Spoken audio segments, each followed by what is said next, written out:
There'll be instances that the board layout may receive some updates from the schematic, which will include some additional signals. In this example, we're going to be using the manual route feature of Eagle with the addition of the push obstacles.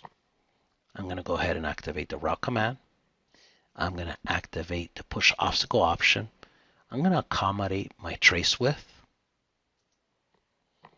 And then I'm going to go ahead and route this line here.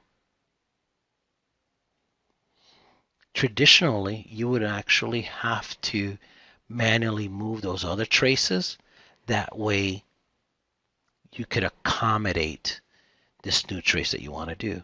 But as you could see, with the push obstacle option enabled, it does that for you.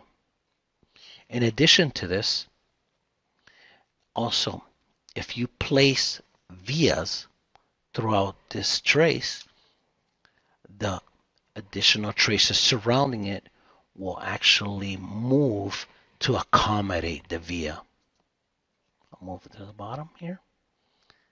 I'll place another via, and as you can see, the other traces are pushed as well. Let me go ahead and finish this.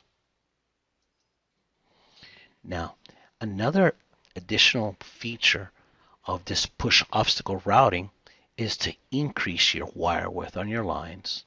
That way, adjacent to it will accommodate accordingly. So I'm going to go ahead and beef up this line right here to 16 mils. As you could see, the traces adjacent to it are pushed.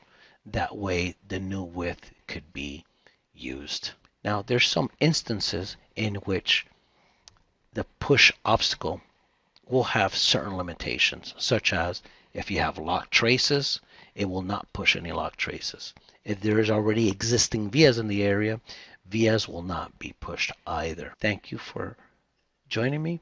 My name is Ed Robledo. I'm part of the Autodesk support team. Have a great day.